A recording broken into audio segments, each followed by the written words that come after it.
Voilà, chers amis et visiteurs, très heureux de revenir parmi vous avec la suite de notre série de vidéos et entrer aussi une précurseur des événements prophétiques de cette fin de dispensation. Alors désolé parce que j'ai pris un retard considérable dans mon programme de plusieurs semaines et je ne sais même pas si je vais réussir à finir et à vous donner tout ce que j'ai reçu. En tout cas, je fais de mon mieux, vous pouvez en être rassurés.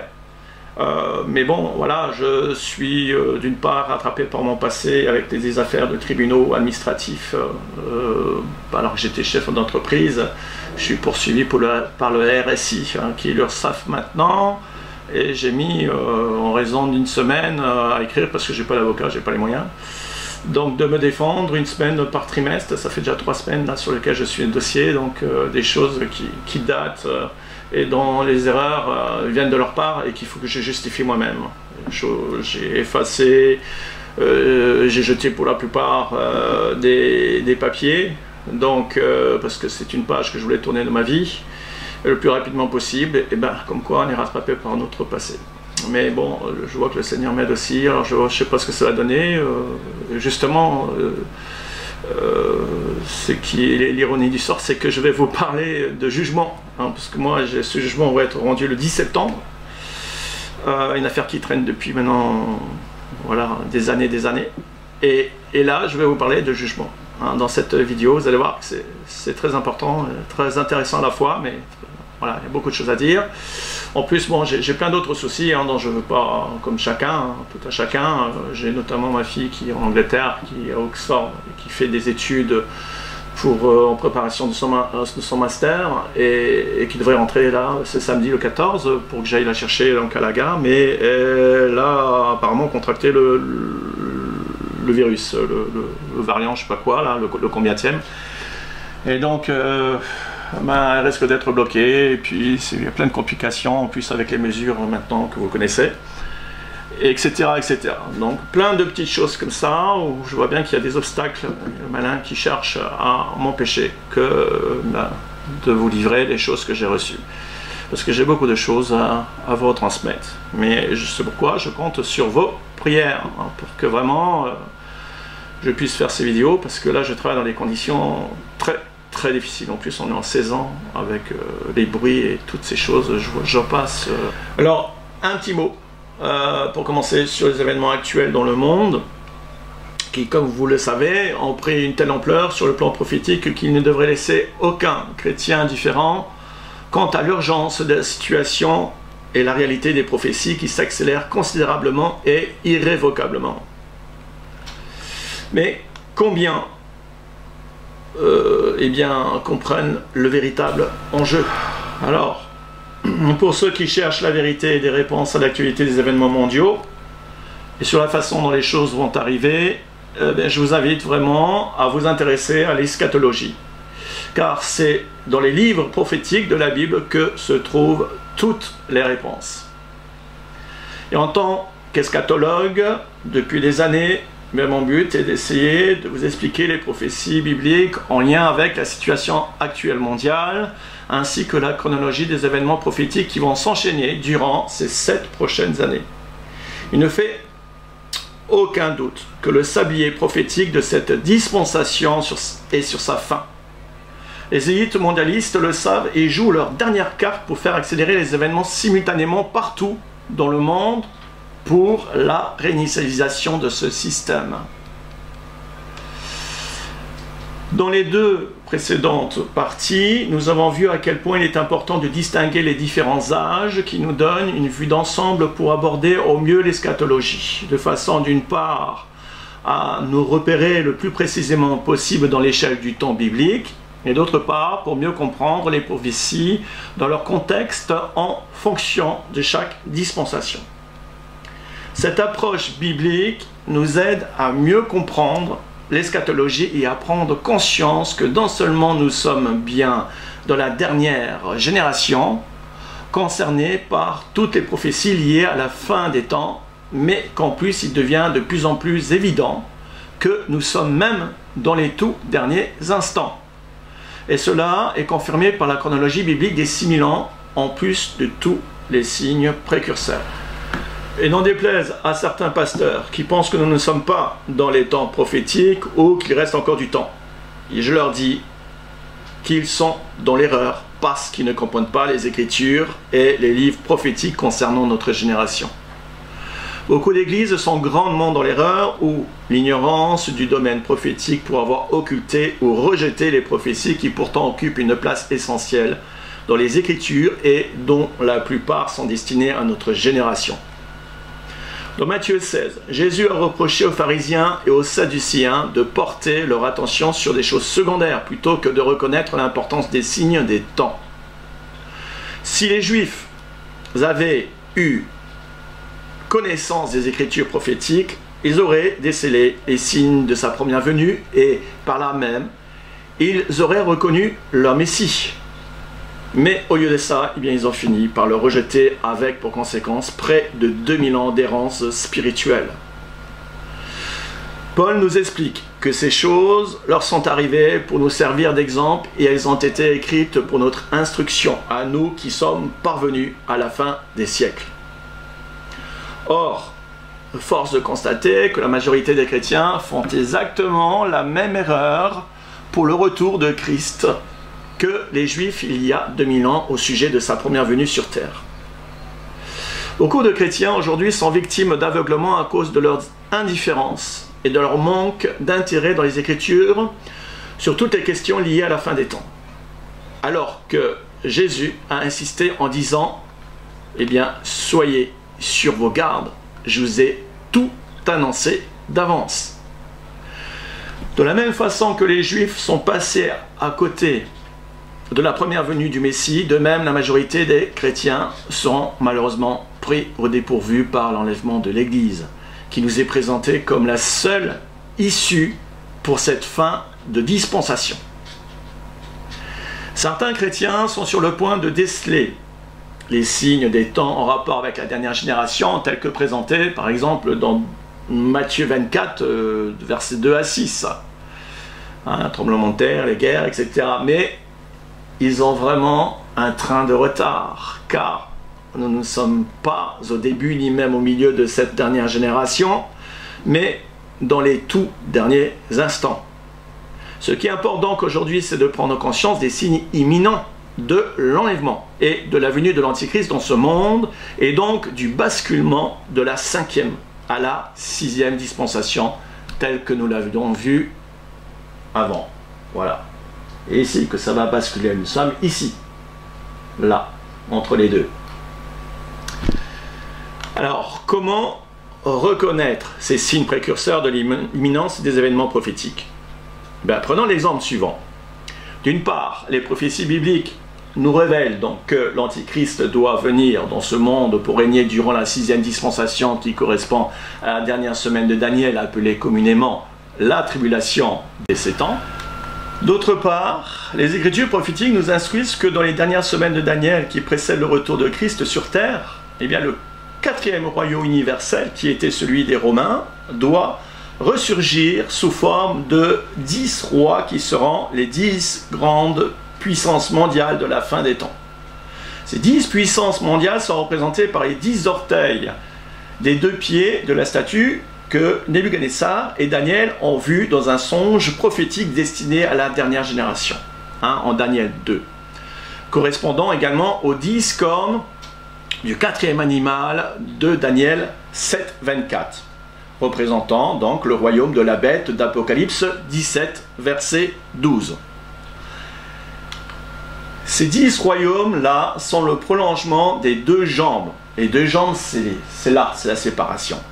Qui symbolise l'Empire universel romain divisé en 2, avec d'une part l'Empire romain occidental qui a donné naissance donc plus tard aux 5 grandes puissances, et celles qui sont devenues la partie donc ouest, ici Europe plus Amérique, alors que les 5 de l'autre jambe sont issus de l'Empire romain oriental, toute cette partie-là, devenue, comme nous le savons, l'alliance du bloc Est aujourd'hui, Asie, plus la Russie, etc. Donc, l'un des signes précurseurs au sujet de ces 10 royaumes de la fin des temps, eh bien, c'est que l'ONU a déjà établi ces 10 biorégions du monde de la fin des temps. Ce qui confirme à la fois les prophéties et prouve que nous sommes bien à la veille de cette phase de changement pour l'humanité. Voilà un signe prophétique précurseur. Bon, voici encore un autre exemple de signe précurseur qui nous évoque encore plus l'imminence de ce bouleversement et des changements de dispensation. Sachant que l'Antichrist doit venir dans ce monde pour instaurer son règne de façon à régner, il va se manifester publiquement à un moment propice pour se faire accepter en tant que leader mondial. Ce qui, par conséquent, va nécessairement demander une préparation en amont, et ce, dans le système actuel. Et tous ces changements que nous pouvons observer actuellement à l'échelle mondiale, à savoir, premièrement, bien la mise en place de la nouvelle technologie de la 5 et 6G, et des systèmes d'identification numérique des individus, parallèlement à l'imposition du pass sanitaire, et surtout les vaccins qui ont pour but de contrôler la population, eh bien tout ceci nous parle des préparatifs pour la nouvelle gouvernance mondiale et la manifestation imminente de l'Antichrist. Cela nous montre que nous sommes vraiment dans l'imminence d'un changement radical dans ce monde. Tous les systèmes de contrôle donc, de la population doivent être préalablement mis en place. Et c'est précisément ce à quoi nous assistons actuellement, avec notamment tous les préparatifs observés qui vont dans le sens de l'accélération de la réinitialisation de ce système. En considérant ainsi simultanément les prophéties bibliques d'une part, la chronologie des événements d'autre part, et l'échelle du temps prophétique, l'esprit prophétique peut nous aider à reconnaître les signes à travers également les préparatifs de ces événements qui se mettent en place. Et plus nous approchons de la fin, plus les signes prophétiques se multiplient et deviennent probants. Alors il y en a qui disent oui mais Dieu pourra faire tempérer ou faire différer encore les choses. Moi je vous dis détrompez-vous. Parce que compte tenu de la situation mondiale actuelle et de l'enjeu, il devient très improbable, voire impossible, que toutes les prophéties soient différées. Car tous les gouvernements sont tellement impliqués dans leurs mensonges d'État qu'ils sont acculés jusqu'à un point de non-retour. Les gens du monde qui ne connaissent pas Dieu et les prophéties ont, dans l'espoir de faire capoter le plan des élites mondialistes par un coup d'État mondial ou par la pression des peuples sur les gouvernants. Mais c'est sans prendre en compte les prophéties bibliques qui vont s'accomplir inexorablement. Et non seulement la situation ne va pas s'arranger, mais les prophéties nous révèlent qu'elle va au contraire très fortement s'aggraver. Il y a au moins deux raisons essentielles pour lesquelles les pasteurs et les églises ne prennent pas conscience de la situation actuelle, de l'enjeu qui se déroule devant nos yeux. Premièrement, la première raison est que la plupart des églises ne portent aucun, sinon très peu d'intérêt à l'eschatologie et manquent de ce fait du discernement sur les événements prophétiques mondiaux qui pourtant abondent dans le sens des prophéties bibliques et des signes précurseurs de l'imminence de l'enlèvement. Deuxièmement, la deuxième raison qui fait que ces pasteurs et chrétiens sont majoritairement aveugles, et là j'attire grandement votre attention, c'est qu'ils s'imaginent qu'il y aura un réveil spirituel dans les derniers jours, mais qui n'aura jamais lieu avant l'enlèvement. Nous entendons ça et là des prophéties, des visions, des songes qui vont dans le sens d'un réveil spirituel en cette fin des temps. Mais laissez-moi vous dire que soit elles ne viennent pas de Dieu, soit, et c'est plutôt là que je crois, c'est qu'elles sont mal interprétées. Je vais vous donner 5 raisons, au moins 5 raisons pour lesquelles il n'y aura pas de réveil avant l'enlèvement. Premièrement, parce que les nombreux signes précurseurs prouvent l'imminence du basculement des dispensations, à l'exemple de ceux que nous avons évoqués précédemment concernant donc la phase finale des préparatifs de la venue de l'Antéchrist. Et beaucoup d'autres signes vont exactement dans le même sens, comme nous aurons encore l'occasion d'en parler, je l'espère. Alors, deuxième raison, eh bien, dans la fresque chronologique des événements bibliques, tel que nous l'avons vu dans les 2 vidéos précédentes, ne laisse aucune place pour un réveil spirituel avant l'enlèvement, en dehors de celui des vierges qui prennent conscience du retour de Jésus pour son Église. Troisième raison, bien, c'est la séduction satanique qui causa la chute de l'homme et qui caractérise la fin de cette dispensation. En effet, les apôtres ont prédit une apostasie généralisée dans les derniers jours, parallèlement aux douleurs de l'enfantement qui aboutira non au réveil, mais au chaos mondial par le premier acte du jour du Seigneur. Ça, vous le savez, dans 1 Timothée 4.1, dans 2 Timothée 3.1 et dans 2 Timothée 4, versets 2 à 3, etc. etc.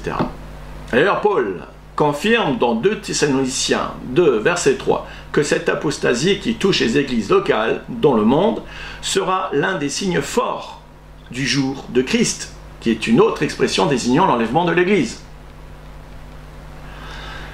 Quatrièmement, bon, on nous appelle 3, je viens de le dire, je ne recommence pas. Le quatrièmement, eh bien Jésus a bien comparé sa venue soudaine avec le temps de Noé, sachant eh bien, qu'il n'y a pas eu de réveil aux jours qui précédèrent le déluge. Combien se sont-ils convertis au temps de Noé? Je vous pose la question. Combien se sont-ils convertis au temps de Noé? Seule la famille de Noé fut sauvée, car elle symbolise l'Église de Christ dans notre dispensation.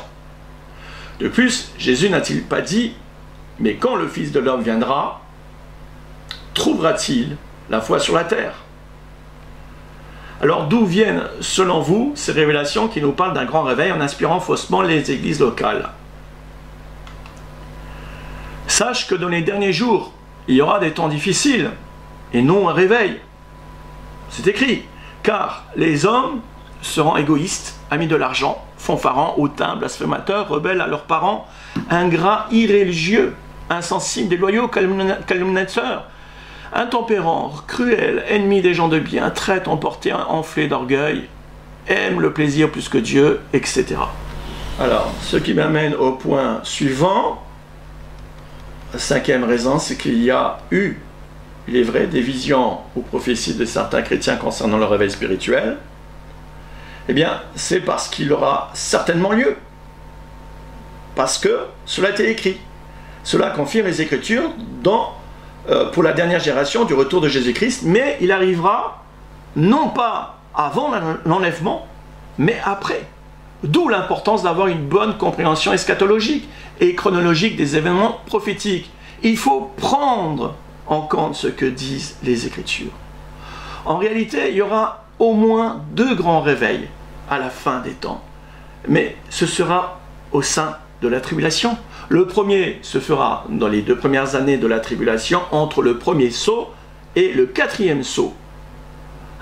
Car un grand nombre de repentis et convertis eh bien, nous dit que dans le 5e sceau seront persécutés et mourront suite à leur persécution. Ça veut dire qu'il y aura un grand réveil qui précède le 5e sceau. Puis le second réveil aura vraisemblablement lieu après le 6e sceau dans Apocalypse 7, suite à l'annonce du royaume sur toute la terre par les 144 000 juifs, élus juifs, qui sont choisis dans Apocalypse 7, et qui devraient se situer vers la 3e année de la tribulation. Il ne durera pas longtemps, mais ce sera un très grand réveil, très très grand réveil. Et gloire à Dieu. Les pasteurs et chrétiens pré-tribulationnistes qui soutiennent et prêchent un réveil hypothétique en cette fin de dispensation, et qui imitent donc les mi- et les post-tribulationnistes, eh bien ces pasteurs-là se rendent coupables d'apostasie en induisant le peuple de Dieu dans l'erreur. Car au lieu de préparer l'épouse au retour de Christ, ils se bercent d'illusions en se laissant entraîner par la séduction des fausses doctrines, mi- et post-tribulationnisme. Je vous encourage, vous qui m'entendez, à prendre ces 5 arguments bibliques irréfutables qui prouvent que la fin de la dispensation de l'Église eh bien, sera caractérisée par l'apostasie et un grand déclin moral de la dernière génération, et de les envoyer aux pasteurs et leaders spirituels qui persistent à croire à un grand réveil précédant l'enlèvement. Car en persistant dans ce sens, ils risquent de passer à côté de l'enlèvement pour avoir négligé la venue de l'époux et de se retrouver dans la tribulation, et ainsi de réaliser que la grande foule innombrable d'Apocalypse 7 était le réveil auquel ils aspiraient, mais qui se trouvera dans et au sein de la tribulation. Alors que, en parlant d'apostasie et de toutes ces choses qui doivent arriver et qui sont en train de se réaliser, on peut s'y préparer et justement de se prémunir contre ces choses. Le seul réveil biblique des derniers jours qui précède l'enlèvement de l'Église est le réveil des vierges pour la venue imminente de l'époux. Et c'est là encore un signe précurseur que la majorité des chrétiens n'ont pas remarqué. Ce qui m'amène à vous parler d'autres signes précurseurs de l'imminence des événements prophétiques en rapport avec le sujet d'aujourd'hui. Alors, rappel des 2 premières parties. Dans la partie 1, nous avons vu les 7 alliances et les 7 dispensations des 7000 ans au temps de l'histoire biblique de la création actuelle. Partie 2, eh bien, nous avons vu, je ne vais pas vous dire tout ça, tous les points qui sont là. Et maintenant, nous allons, dans ces vidéos, aborder donc la partie 3, qui nous parle des 7 jugements divins de la fin des temps, de la 5e, 6e et 7e dispensation. Puis, nous verrons très brièvement les mystères des 7 étoiles. Voilà le programme pour cette vidéo, pour la suite de cette vidéo. Alors, les Écritures nous révèlent 7 jugements divins prophétiques qui s'exécuteront dans un ordre chronologique entre la fin de la 5e dispensation et la fin de la 7e dispensation. Un sujet important pour tous les chrétiens du monde, mais rarement, sinon jamais évoqué dans les églises d'aujourd'hui. Comme du reste tout ce qui touche à l'eschatologie, qui pourtant, compte tenu des événements actuels, devrait être prioritaire. L'apôtre Paul nous explique que les expériences d'Israël dans l'Ancien Testament leur sont arrivées pour servir d'exemple, et elles ont été écrites pour notre instruction à nous qui sommes parvenus à la fin des siècles, et plus particulièrement de notre génération. De même, les prophéties bibliques n'ont pas pour vocation de nous faire peur, mais elles sont données en héritage au peuple de Dieu pour déjouer les pièges de Satan dans leur vie spirituelle, et tout particulièrement pour nous faire prendre conscience du danger réel et imminent qui menace l'humanité en cette fin des temps. Quant au jugement divin, eh bien, le prophète Ésaïe nous explique qu'ils sont destinés à nous inspirer la crainte de Dieu, afin de permettre d'une part aux impies et méchants de changer de comportement et de se convertir, et d'autre part à ceux qui aiment Dieu, pour qu'ils ne tombent pas dans l'orgueil ou la rébellion, comme ce fut le cas pour le diable. Il y a un tiers des anges qui sont tombés, déchus, et de nombreux, très nombreux hommes. Dieu est un Dieu d'amour, mais dans sa nature, il est aussi saint et juste. C'est pourquoi il doit exercer sa justice, car il ne peut aller contre sa propre nature. Dans les Écritures, chaque fois que Dieu est intervenu pour juger le monde, comme au temps de Noé, ou des civilisations comme Sodome et Gomorrhe, ou le peuple d'Israël, ou les nations, etc., c'est généralement pour les raisons suivantes. Premièrement, quand le comble du péché a été atteint, et que le seuil du mal a franchi la limite à ne pas dépasser, Dieu intervient alors souverainement pour extirper le mal de façon à ce que le reste des justes puisse subsister.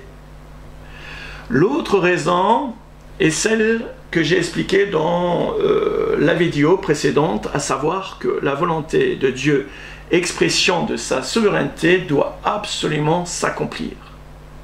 Or, pour atteindre son dessein, Dieu a imparti un temps pour chacune des dispensations, en décrétant que l'histoire de l'humanité durera 7000 ans, correspondant aux 7 jours de la création répartis en 7 âges différents qui nous sont révélés dans les Écritures à travers la chronologie biblique. Et comme nous sommes arrivés à la fin de la 5e dispensation, il est important de savoir ce que nous révèlent les Écritures au sujet des jugements divins pour la fin des temps, sachant que le premier grand jugement de Dieu a déjà commencé. En effet, dans la Bible, les prophéties font état de 7 grands jugements divins pour la fin des temps, et plusieurs de ces jugements concernent notre génération. D'où l'importance de prendre connaissance de ces choses par la grâce de Dieu afin de ne pas faire partie de ceux qui seront pris au dépourvu. Voici ce que nous dit à ce sujet le proverbe biblique. Celui qui garde le commandement ne connaîtra aucun mal, et le cœur du sage connaît le temps et le jugement.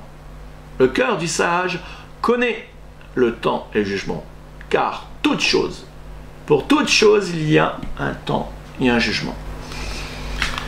Alors voici le premier jugement divin concerne cette fin de dispensation présente. Et comme il s'agit de la dispensation de l'Église, il est cohérent que ce jugement soit en rapport avec l'Église universelle.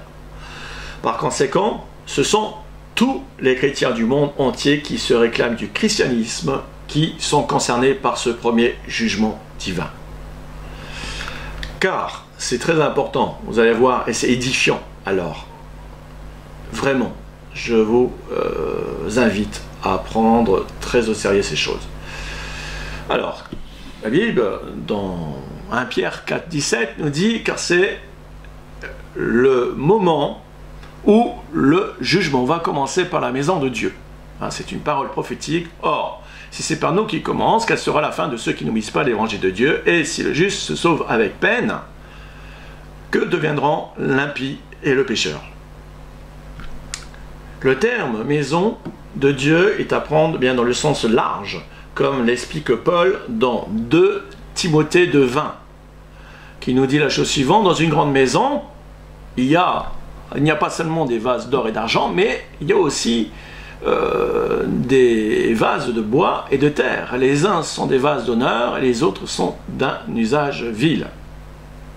Et dans la vidéo précédente, nous avons vu que l'expression Église universelle est composée de l'ensemble de tous ceux qui se prétendent être chrétiens, les vrais et les faux.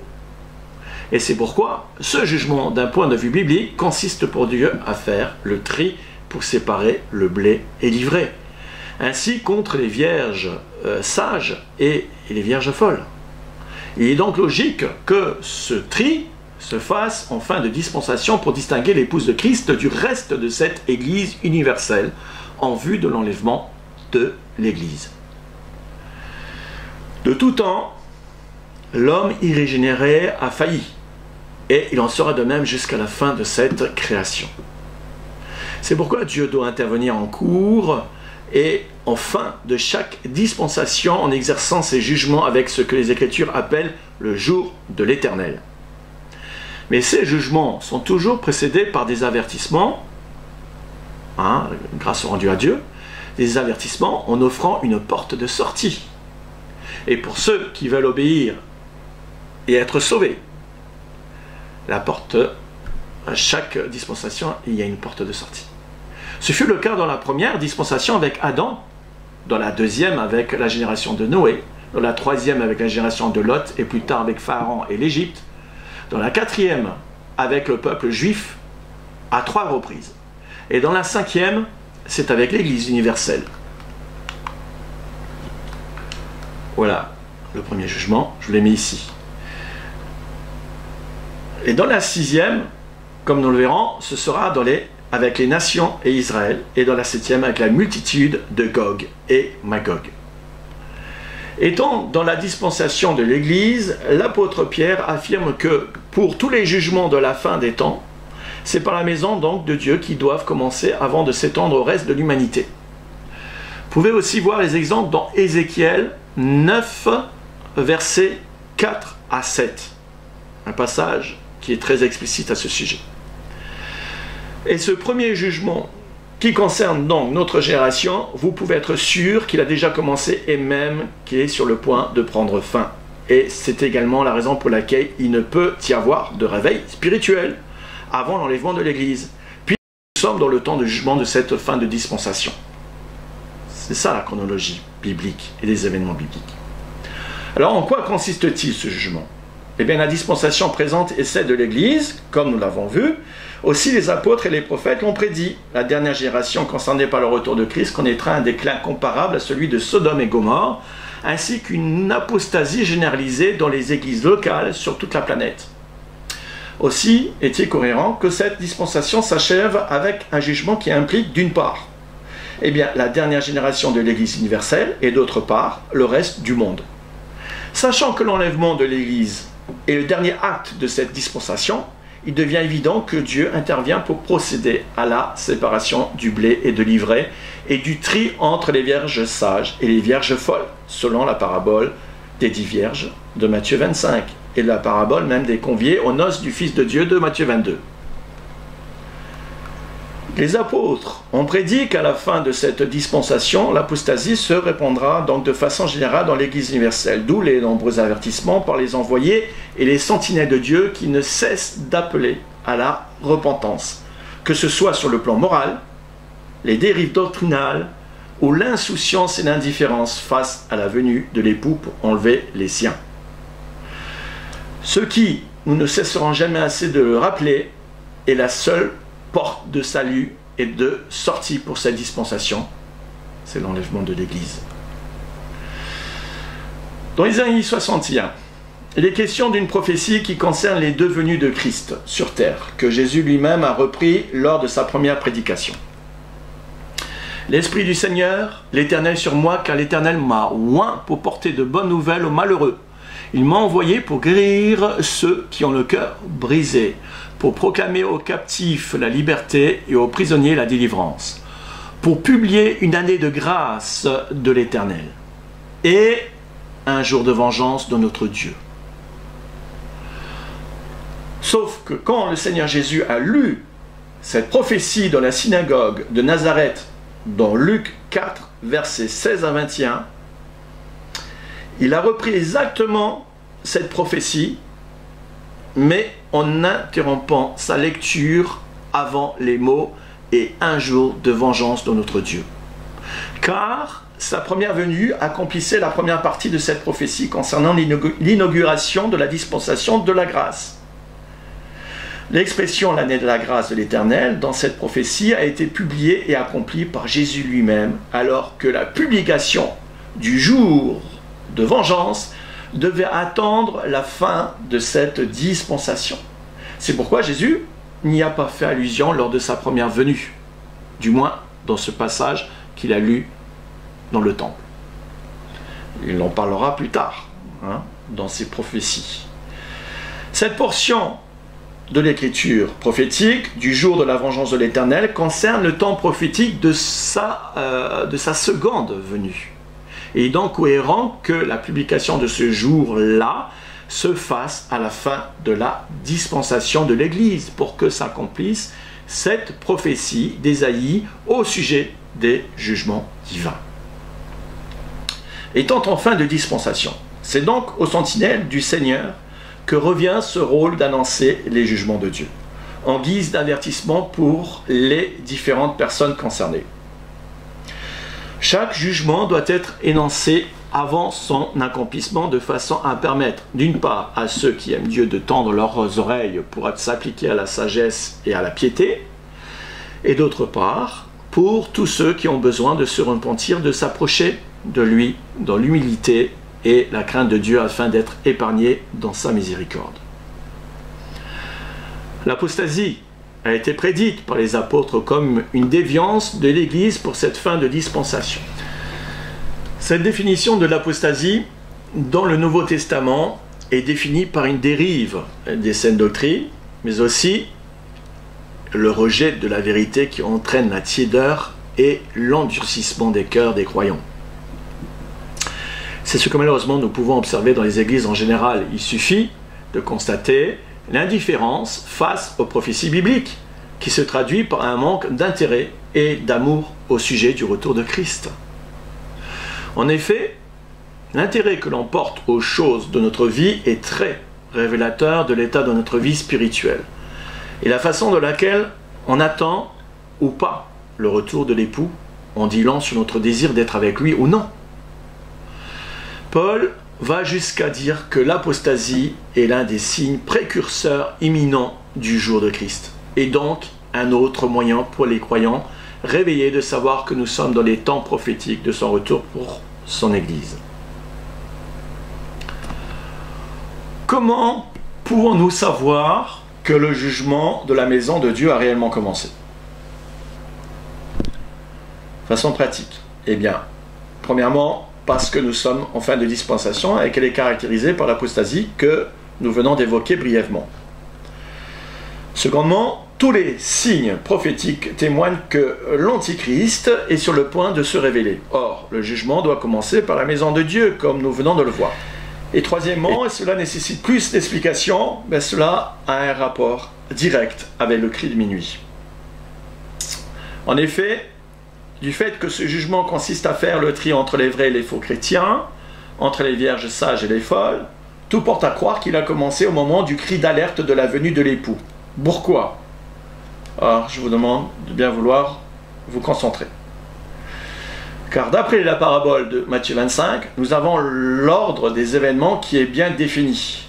Le voici en résumé. On va le résumer.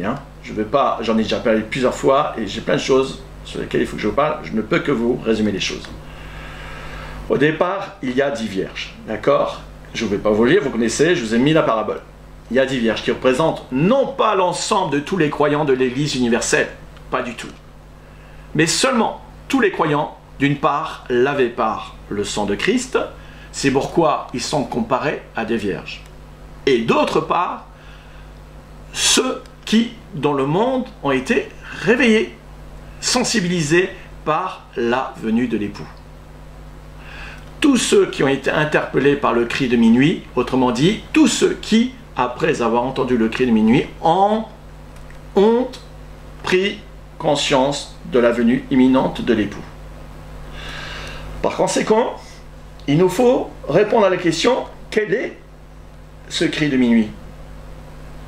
Alors, c'est une alerte qui n'a rien à voir avec un événement en particulier, contrairement à ce que prétendent certains commentateurs. Car encore une fois, il faut le lire. La parabole précise que c'est une voix qui crie à minuit. Voici l'époux, allez à sa rencontre. C'est ça le cri de minuit. Autrement dit, c'est une voix qui nous alerte sur l'imminence de la venue de l'époux. Or, nous avons vu dans la vidéo précédente que Dieu, de tout temps, fait appel aux sentinelles pour nous avertir des événements importants à venir. La voix qui crie dans la parabole des 10 vierges est donc celle des sentinelles qui alertent sur la venue imminente de l'époux en fonction des révélations et des signes prophétiques qu'ils ont reçus. Et le facteur déclenchant de ce cri de minuit est justifié par le compte à rebours de la prophétie des 7 semaines de Daniel, dans Daniel 9, 25, qui stipule qu'à partir de la parole d'Abar, qui annonce la reconstruction de Jérusalem, de la Jérusalem antique, il y a précisément 7 semaines jusqu'à la venue du Messie. Or, la reconquête de la Jérusalem-Est en juin 1967 par les Juifs a permis de reconstruire le vieux quartier juif de la prophétie. Les annonces de sa restauration et de sa reconstruction ont été données entre 1967 et 1972. Pour ma part, il ne fait pas de doute que le réveil des Vierges a eu lieu en 2014 par l'annonce des sentinelles dans le monde entier que l'époux était sur le point de revenir, car en 2015, toutes les conditions étaient remplies. C'est en effet à ce moment-là que toutes les vierges dans le monde se sont réveillées aussi, parce qu'elles ont pris conscience des temps prophétiques liés au retour de Christ. Et les signes, eh bien, ne cessent de se multiplier depuis cette date. Même si l'époux n'est pas encore revenu, cela ne remet pas en cause ce cri de minuit, bien au contraire, car l'explication est donnée par la chronologie des événements de la parabole, qui met bien en évidence le fait qu'entre le moment où le cri a été donné et la venue de l'époux, il y a un laps de temps qui correspond en réalité à la durée du tri entre les vierges sages et les folles. Cette interprétation est d'autant plus justifiée par la nécessité de la réserve d'huile qui va permettre aux sages de tenir dans le temps entre le moment où ils ont entendu le cri et le moment effectif de la venue de Jésus. Cette huile est l'aide précieuse du Saint-Esprit que les sages reçoivent par leur attitude d'obéissance aux recommandations de Jésus qui leur a demandé de veiller et de prier avec persévérance, en portant un intérêt tout particulier aux prophéties et aux signes en lien avec les événements prophétiques. J'aimerais maintenant vous partager ce que le Seigneur m'a donné comme confirmation en rapport avec cette interprétation de la parabole. Ma première confirmation est dans le livre d'Ézéchiel. Alors, vraiment, je vous invite à vous concentrer dans tout ce que je veux dire. C'est un peu long, mais si vous voulez comprendre des choses, il faut que je vous les détaille. Alors, ma première confirmation est dans le livre d'Ézéchiel, avec ce formidable parallèle en rapport avec le réveil des vierges et le jugement de l'Église universelle. En effet, le prophète Ézéchiel a été appelé en tant que sentinelle de Dieu pour son peuple au temps du dernier roi de la dynastie de Juda. Il avait la charge d'annoncer l'imminence du jour de l'Éternel, qui était le jugement divin pour sa génération. Au chapitre 3, nous allons lire ce qui est très intéressant. Il est écrit « J'arrivai à Tel Abib, vers les exilés qui demeuraient près du fleuve du Kébar et dans le lieu où ils se trouvaient. Là, je restais, c'est Ézéchiel qui parle, je restais 7 jours stupéfait au milieu d'eux. Au bout de 7 jours, la parole de l'Éternel me fut adressée en ces mots. Fils de l'homme, je t'établis comme sentinelle sur la maison d'Israël. Dans les Écritures, sur le plan prophétique, en termes de jugement, je dis bien en termes de jugement, les jours se convertissent souvent en années. Exemple dans Ézéchiel 4, versets 1 à 6, vous pourrez le lire.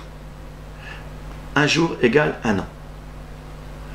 Et dans ce texte-ci, le Saint-Esprit met en évidence ce détail.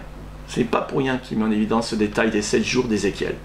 Car ce sont des jours prophétiques correspondant aux 7 ans qui commencent au chapitre 1 de son livre, du 5e jour, du 4e mois de la 5e année de la captivité de Joachim, que commence son ministère, où le prophète fut appelé comme sentinelle de Dieu pour le peuple d'Israël, jusqu'au 5e jour du 10e mois de la 12e année de la captivité de Joachim, qui est au chapitre 33, verset 21.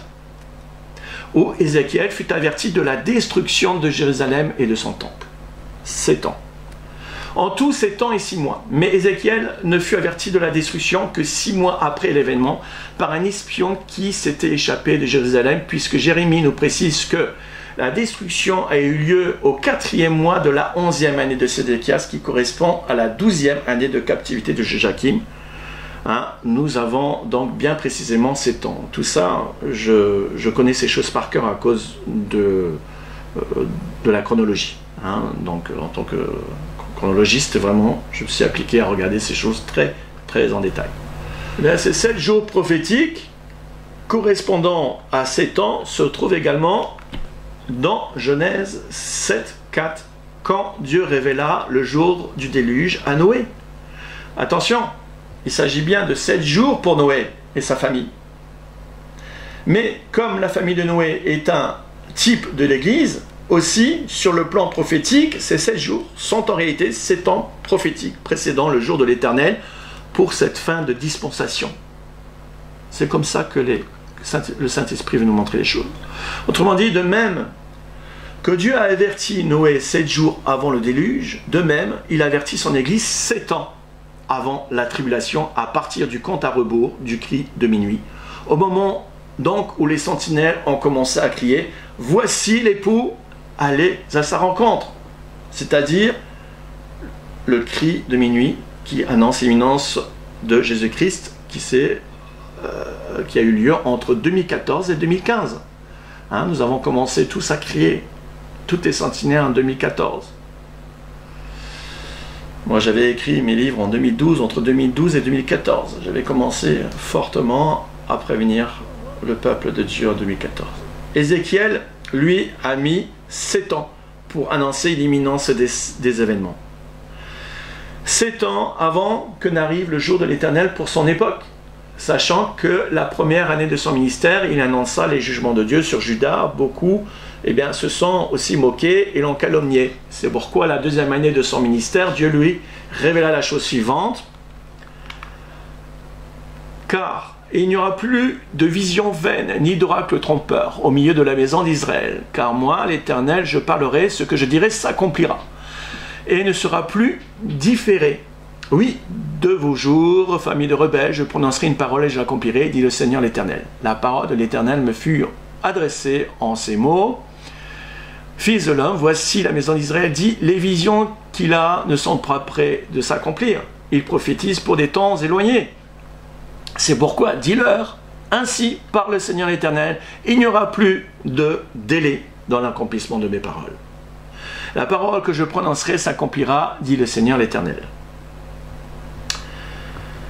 Alors que l'alerte fut passée et que l'époux n'était pas revenu en 2015, j'ai reçu ces mêmes paroles avec beaucoup de force, comme Ézéchiel à la deuxième année de sa mission en tant que sentinelle, qui nous assurait que le jour de l'Éternel ne sera pas différé.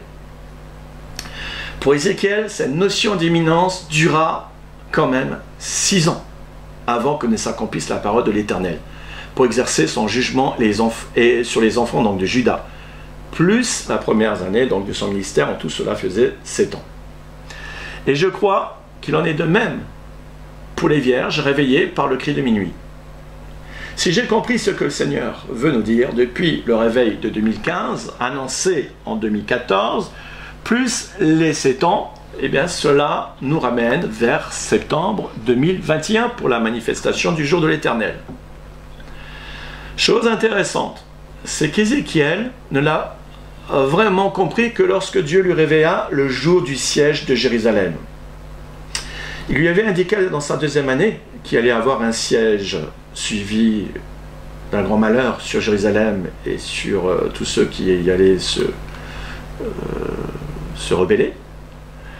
Mais il ne l'a su que lorsque, au chapitre 24, versets 1 et 2 de son livre, lorsque Jérusalem fut assiégée par Nebuchadnezzar à la 9e année de Sédéchias. Ézéchiel se trouva parmi les captifs en exil en Babylone. Et c'est ce jour-là que Dieu lui donna une vision du siège de Jérusalem en lui demandant d'inscrire cette date dans les annales.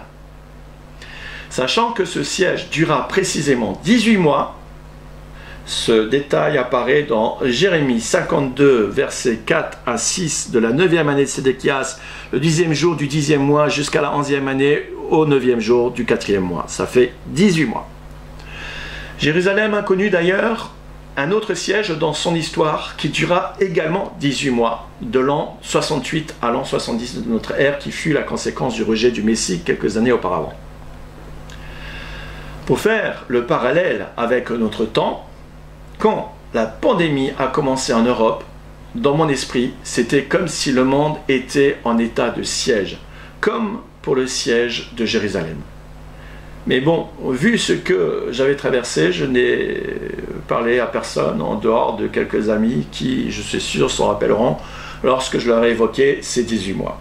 Mais dernièrement, le Seigneur m'a remis en mémoire ce siège de 18 mois en tombant sur la déclaration de guerre du président Macron le 16 mars 2020 concernant cette pandémie.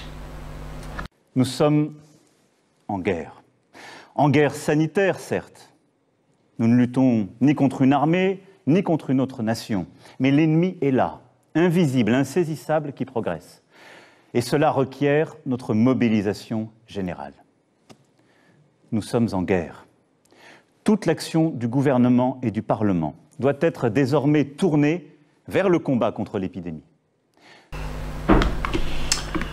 Lorsqu'il déclara « Nous sommes en guerre », faisant allusion à cette pandémie, eh bien, j'ai dans l'idée que le compte à rebours de l'état de siège du monde de 18 mois a commencé à ce moment-là, le 16 mars 2020, en prenant la population mondiale en otage par cette crise sanitaire, en prétextant l'état d'urgence dans les pays.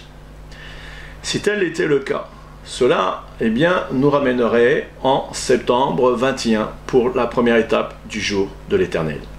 D'autre part, M. Macron a aussi prophétisé exactement un mois plus tard, plus tard, le 16 avril 2020, que la bête de l'événement arrive. Je dis cela parce que j'ai toujours dit qu'il y avait environ entre 15 jours ou un mois, entre 15 jours et un mois entre le moment de l'enlèvement et la manifestation de l'Antichrist.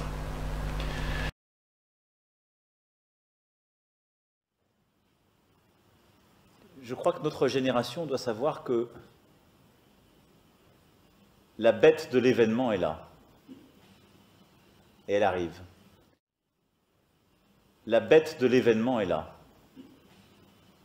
Et elle arrive.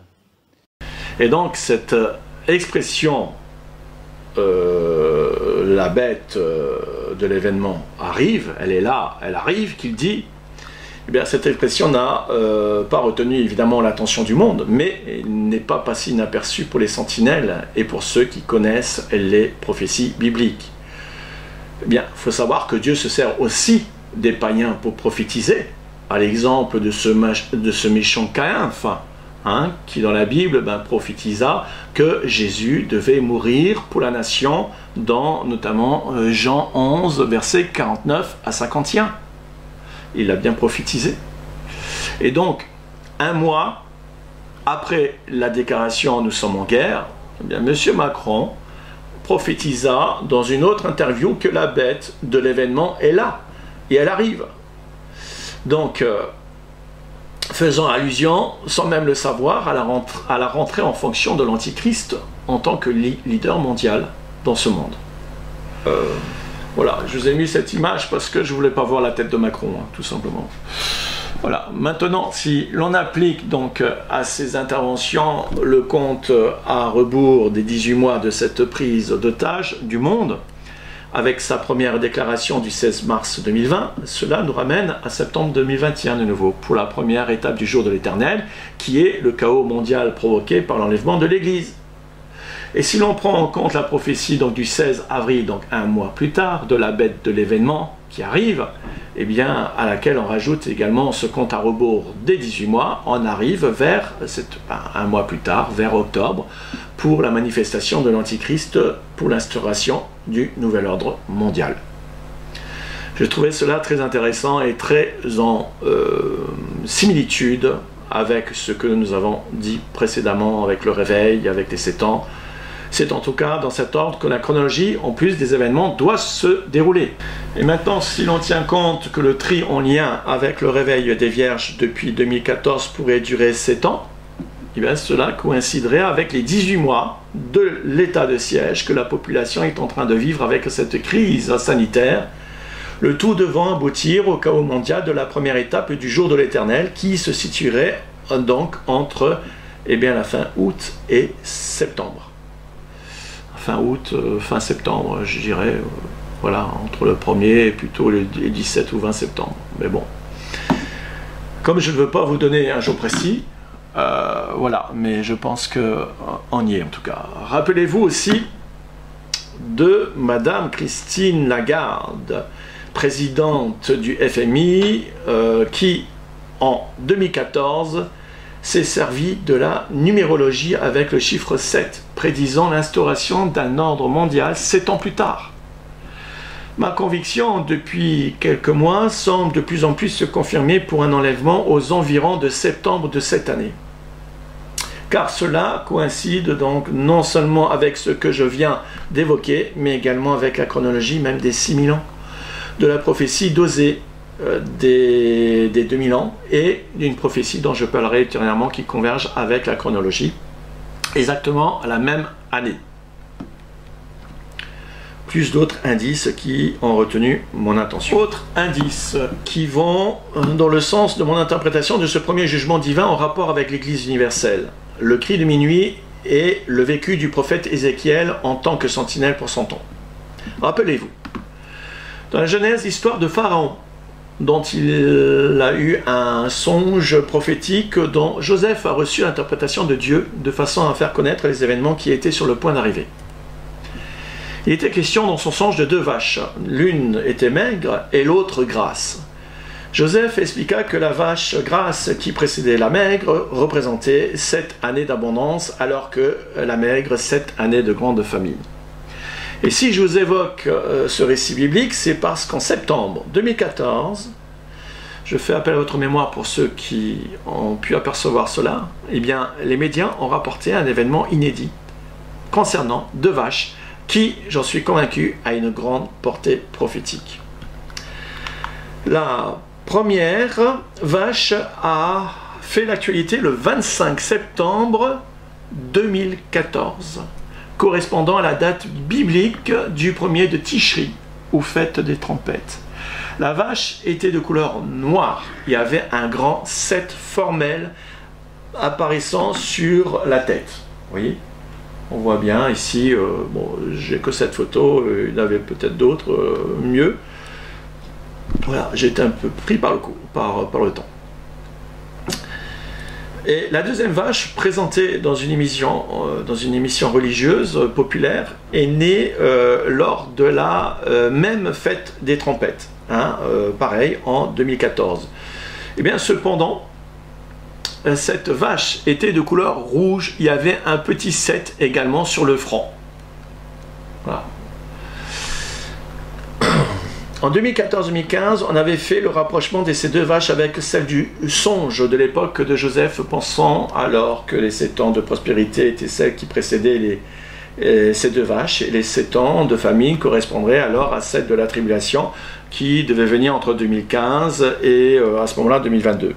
Mais bon, maintenant, avec le recul que nous avons donc aujourd'hui, mon interprétation concernant les 2 vaches avec le 7 inscrit sur leur front, et cela n'engage que moi, pourrait être la suivante. Eh bien, ces 2 vaches ne sont pas nées de couleur blanche déjà, mais noires et rouges, s'apparentant à des couleurs exprimant les 2 premiers jugements divins. La noire représenterait à ce moment-là, en cette fin de dispensation, d'une part, les 7 années de mise à l'épreuve de l'Église universelle pour permettre le tri entre le blé et livré aboutissant à la venue de l'époux, c'est-à-dire entre 2014 et 2021. Mais aussi, d'autre part, 7 ans pour que la prostituée, dans le même temps, appelée aussi la Babylone politique, prépare la venue de son leader mondial, ce qui va dans le sens de la prédiction de l'émissaire des Illuminati, Christine Lagarde, qui avait donc en 2014, comme je l'ai rappelé, fait son discours sur la numérologie des 7. Quant à la vache rousse, elle correspondrait dans ce cas de figure au second jugement divin, les 7 ans donc des étapes du jour de l'Éternel, aboutissant au retour de Christ sur terre pour juger cette Babylone. Voici un autre indice qui va dans le même sens et que j'ai reçu personnellement. En 2014, alors que nous habitions dans une longère dans les marais à Beauvoir-sur-Mer, à moins d'1 kilomètre du passage du Bois, pour vous situer, il y avait 2 couples de cygnes qui ont fait leur nid. L'un devant notre domicile et l'autre derrière. Chose remarquable, pourquoi chez nous et nulle part ailleurs parmi les habitations des alentours? Eh bien, parce qu'il semblerait que c'était la réponse du Seigneur pour lui avoir demandé un signe pour 2015, pour l'annonce de 2015. Si j'étais bien dans sa volonté, avec toutes les confirmations que j'avais reçues, j'avais besoin d'un signe. Alors, quelques mois après, eh bien, des signaux sont nés de ces 2 couples, presque en même temps. Et chose exceptionnelle, en tout, il y avait, avec les naissances, 7 signes signe avec Y, ou même SI, hein, qui vont dans le même sens. Derrière, et donc 7 signes devant la maison que nous avons vu grandir au fil des mois. À la même époque, mon fils Tobias, alors âgé de 7 ans, un détail qui ne manque pas d'intérêt, hein, puisqu'il avait 7 ans, à ce moment-là, pas 6, pas 5, mais bien 7 ans, m'a posé une question dont il avait lui-même la réponse. « Sais-tu, papa, quel est le cri des cygnes ?» Je n'en avais aucune idée. Alors il me répondit, « Eh bien, il trompette !» Après vérification, j'étais sidéré sur la façon dont le Seigneur avait répondu à ma demande de signes. Et ouais, j'en ai évidemment déduit d'une part que le Seigneur me demandait de trompeter, hein, qui est un verbe qui signifie sonner l'alerte, et donc de proclamer sa venue. Et d'autre part, comme porté sur le signe concernant la fête des trompettes, j'en ai également conclu que cela avait un rapport avec le premier de Tishri. Mais c'est seulement plus tard que j'en ai eu vraiment l'explication. Hein. Une autre expérience donc de 2014-2015 était en rapport avec le cri de minuit. Voici l'époux allait à sa rencontre. L'interprétation des deux familles de ces signes, avec leurs signaux, vont dans le sens exactement donc, que les deux vaches marquées du chiffre 7, à savoir qu'elles représentent d'une part les 7 ans de réveil pour le tri des vierges, entre le moment du cri minuit et la venue de l'époux, et d'autre part les 7 ans jusqu'à son retour sur terre. Et si le compte à rebours des 7 ans devait commencer à la fête des trompettes, il aboutirait 7 ans après également à la fête des trompettes. Mais reste encore à déterminer le vrai premier de Tishri dans le calendrier biblique, ce qui fera l'objet peut-être d'une autre vidéo, si j'ai le temps. Parce que comme vous savez, ce calendrier-ci des Juifs n'est pas le bon. Voilà, je vous ai livré des choses un peu personnelles liées à mon vécu avec le Seigneur en tant que sentinelle, en espérant qu'elles auront un effet bénéfique pour vous. Tout cela reste bien évidemment à vérifier. Hein, l'avenir nous le dira. Voilà, nous allons voir un peu plus brièvement les autres 6 autres jugements divins. Il faut qu'on avance. Donc le second jugement divin concerne également la génération actuelle, mais en rapport avec la 6e dispensation précédant le retour glorieux de Christ sur terre. Voilà, qui commence donc ici. Hein, exactement ici, là, entre deux. Et qui va s'étendre tout le long. Eh bien, les prophètes de l'Ancien Testament l'appellent le jour de l'Éternel. Pris dans, voilà, je vous ai mis ici des références hein, dans l'Ancien Testament. Et cette expression est aussi employée pour les générations précédentes, mais les références que je vous ai mises hein, situent ce jour dans notre génération. D'accord hein, toutes ces références que j'ai mises nous parlent de notre génération. Il a été également prophétisé dans le Nouveau Testament, mais qui est appelé jour du Seigneur. Le jour, c'est l'équivalent du jour de l'Éternel pour l'Ancien Testament. Hein, et donc, je vous ai mis également les références. Ce jour de l'Éternel, contrairement aux autres dispensations, comprend plusieurs étapes qui s'étendent durant tout le 6e âge, ce que nous aurons l'occasion de voir en détail dans une autre vidéo, si nous en avons le temps et si Dieu le veut. Nous savons par les prophéties de Paul en 1 Thessaloniciens 5.2 et par Luc 21.34 que ce jour-là commencera dans sa première étape aussitôt après l'enlèvement de l'Église. C'est un événement mondial qui touchera tous ceux qui n'auront pas été enlevés au jour de Christ. Autrement dit, tous les chrétiens tombés dans l'apostasie, plus tout le reste du monde, victimes de la puissance d'égarement parce qu'ils n'ont pas reçu l'amour de la vérité pour être sauvés, nous dit l'apôtre Paul. Aussi, Dieu leur a envoyé une puissance d'égarement pour qu'ils croient aux mensonges afin que tous ceux qui n'ont pas cru la vérité, mais qui ont pris plaisir à l'injustice, soient condamnés. Hein, c'est dans 2 Thessaloniciens 2, versets 10 à 12.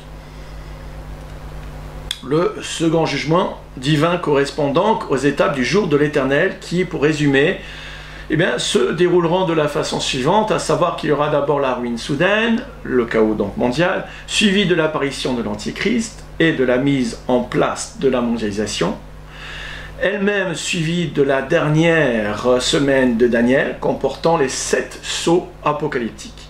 Ces jugements, qui dureront 7 ans et quelques mois, s'apparenteront à une mise à l'épreuve pour tous les habitants du monde qui sont restés après l'enlèvement de l'Église, de façon à départager les repentants et les endurcis rebelles impies. Ces jugements se termineront par les 7 coupes de colère condamnant ceux qui auront accepté la marque de la bête en allégeance à l'Antichrist et à Lucifer, mais également la destruction de la Babylone religieuse, de la Babylone politique, qui est, pour la Babylone politique, la 7e coupe. Et pour finir, la bataille, bien sûr, d'Armageddon par la venue de Jésus-Christ qui anéantira les armées des 10 rois du dernier empire et des 2 bêtes, qui sont l'Antichrist et le faux prophète. Quant au diable, il sera mis en détention provisoire pour une durée de 1000 ans.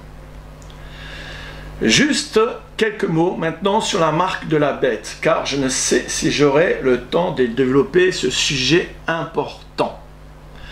Dans Apocalypse 14, 11, il y a un avertissement solennel pour tous ceux qui accepteront la marque de la bête qui les condamnera définitivement à la perdition. Et dans Apocalypse 13, il est précisé que cette marque est en rapport avec le nom et le numéro de la bête qui est 666. Il est fait remarquer que celui qui n'aura pas cette marque de la bête implantée dans la main ou sur le front sera exclu du système au point même de ne pouvoir ni acheter, et cela inclut tous les commerces alimentaires, ni vendre, ni circuler, bref, exclu complètement de la société.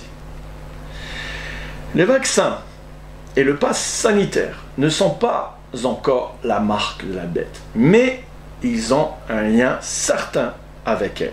En résumé, premièrement, la vaccination de masse est prophétisée dans Apocalypse 18, tel un remède mortifère élaboré par la Babylone pour séduire, la Babylone politique, pour séduire les nations, de façon à réduire la population à l'esclavage, d'exercer un contrôle sur elle et de causer une grande détresse parmi les familles. Ces injections de ces vaccins, ou ces fameux vaccins, ou soi-disant vaccins, contiennent des nanoparticules qui se logent dans les cellules et les organes vitaux, et en particulier bien dans le cerveau. J'en ai déjà parlé plusieurs fois, mais d'autres en parlent encore mieux que moi, puisqu'il y en a qui sont vraiment spécialisés. On les appelle aussi oxydes de graphène, très hautement magnétiques, qui, lorsqu'ils sont soumis à un champ magnétique ou à une fréquence bien précise activée, n'est-ce pas, par la 5G ou la 6G, pourront agir sur les comportements des gens. Ce sont des études et des expériences qui ont été faites par vraiment ce savant. C'est un génie, ce gars. Si vous voyez son cursus, incroyable. Donc c'est bien que le Seigneur met sur le chemin comme ça, sur notre chemin, des avertissements par des gens qui ont reçu des compétences extraordinaires et qui se positionnent pour dénoncer ces choses. Donc, gloire à Dieu. Alors deuxièmement, le pass sanitaire actuel, qu'en est-il?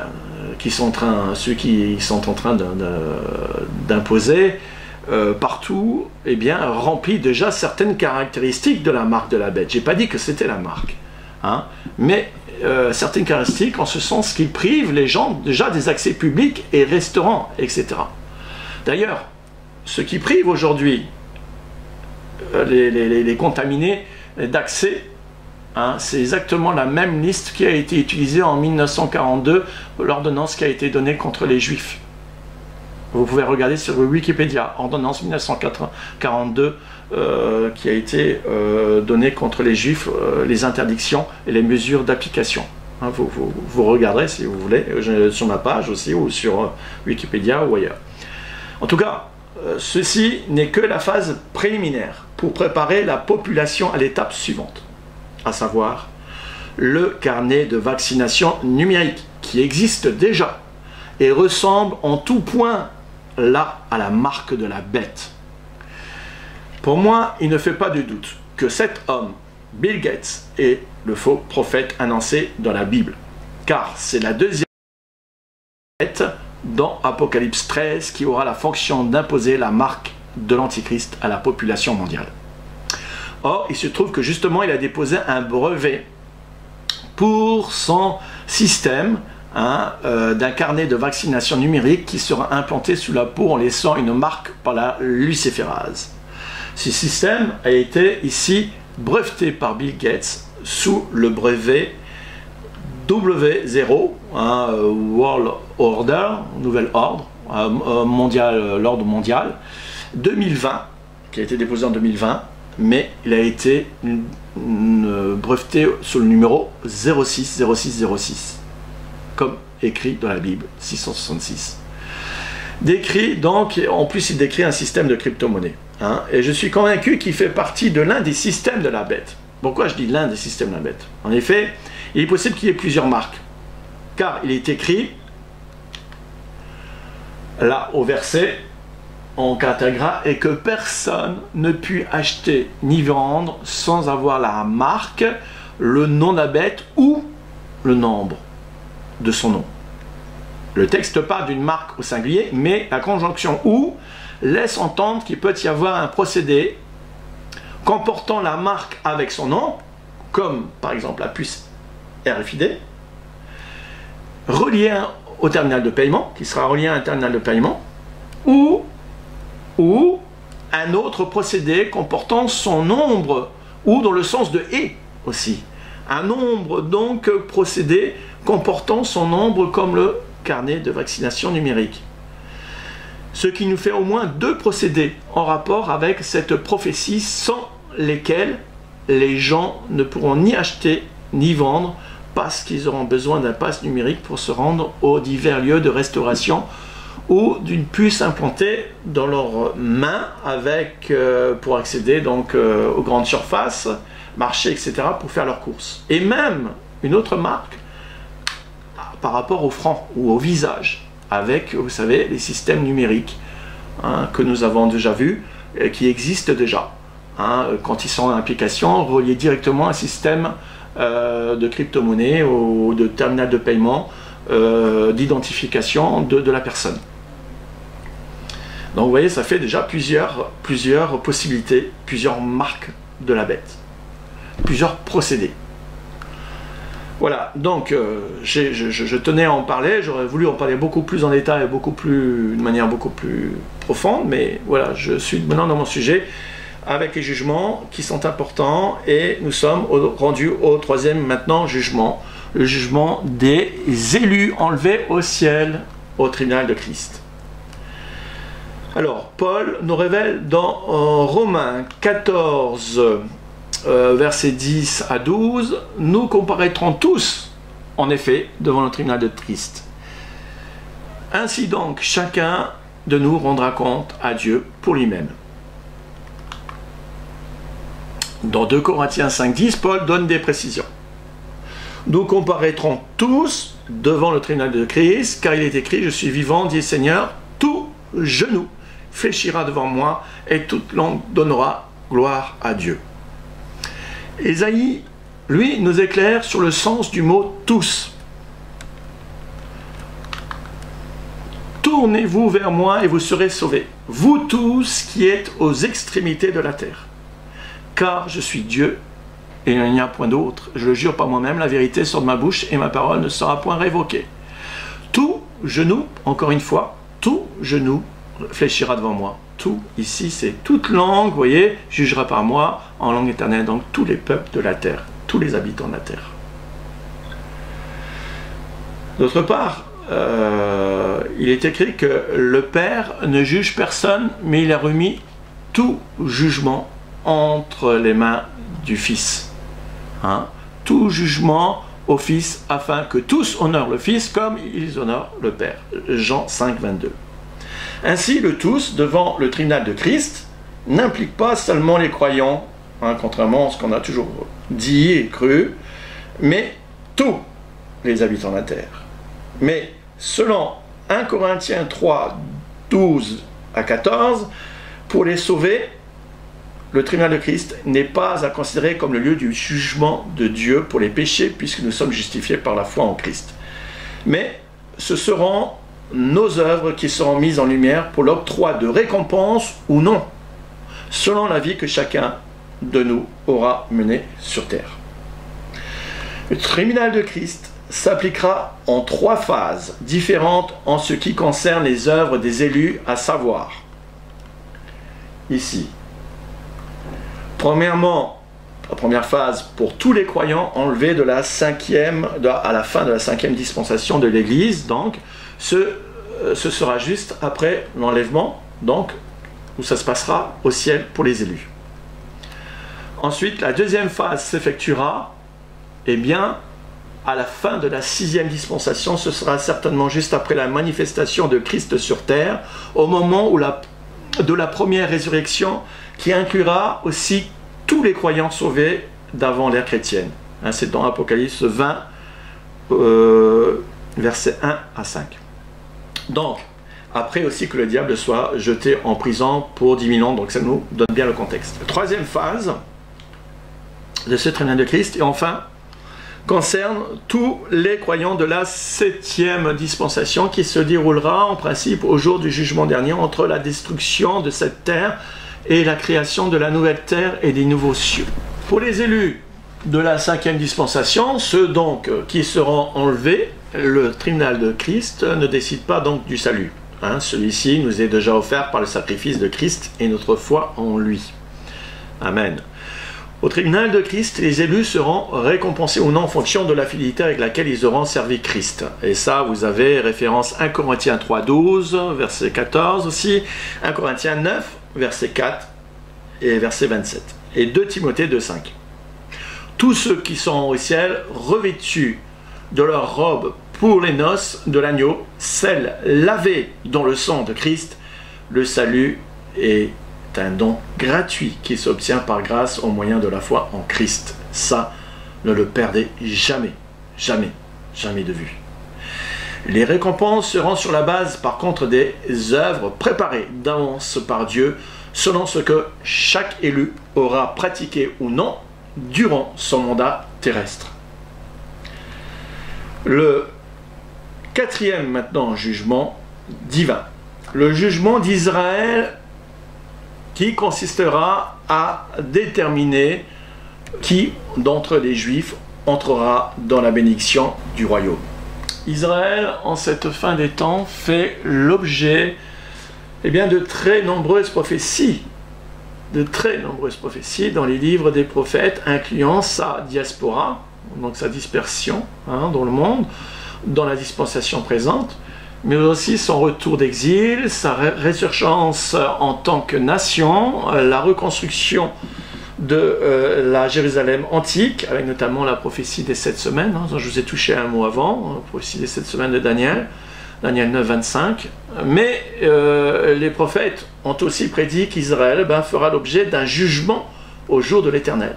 De la même façon que les nations, et qui se déroulera dans la 6e dispensation, suivie de la repentance d'un reste et de sa restauration pour la 7e dispensation. La promesse de l'instauration d'un royaume gouverné par le Messie a été adressée à la famille de David et de ses descendants. Ce royaume instauré par la venue du Messie inaugurera la 7e dispensation du millénium, appelée encore dispensation du royaume, mais cette bénédiction divine sera précédée, nous dit les prophéties, par la grande mise à l'épreuve de la tribulation du 6e âge, pour tous les habitants de la terre et lors de la mise à part du peuple juif. En effet, le peuple juif est à distinguer du reste des peuples des nations, car Israël est au bénéfice de l'alliance de Dieu contractée avec les patriarches et la postérité naturelle d'Abraham, de qui est issu le Christ son nom la chair.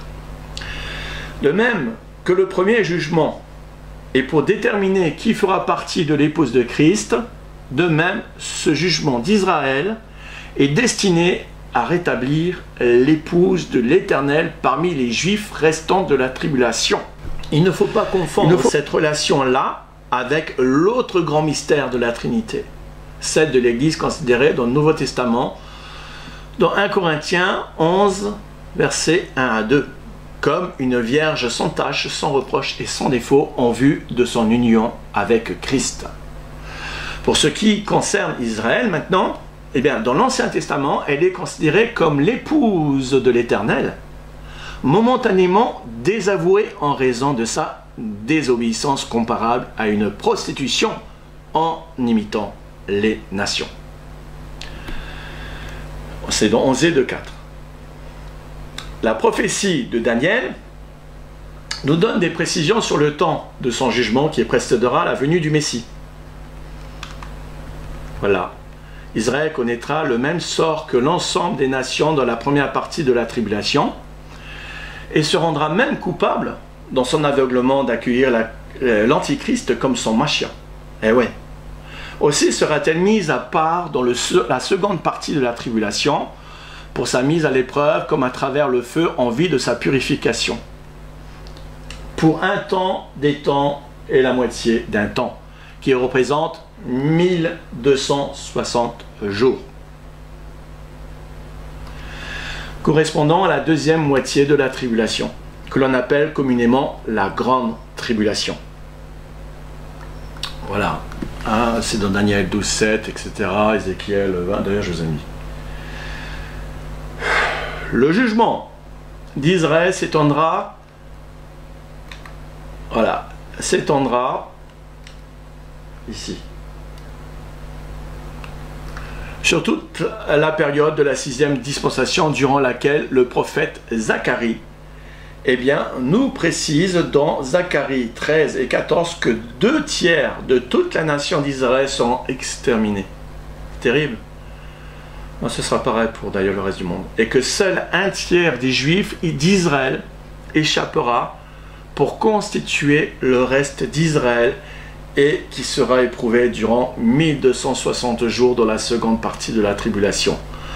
Avec eh bien, les autres survivants juifs dispersés aux 4 coins de la terre. Au vu des événements actuels, la question qui nous vient à l'esprit, ces 2 tiers qui seront décimés, ont-ils un rapport avec ceux qui ont été plusieurs fois vaccinés? En tout cas, la question mérite d'être soulevée, car ce pourcentage de la prophétie de Zacharie semble correspondre au nombre de ceux qui ont accepté la vaccination, ou du moins que les gouvernements se fixent comme but à atteindre, sachant qu'Israël est considéré comme pionnière dans cette vaccination de masse, ou devrais-je plutôt dire dans ce génocide de masse.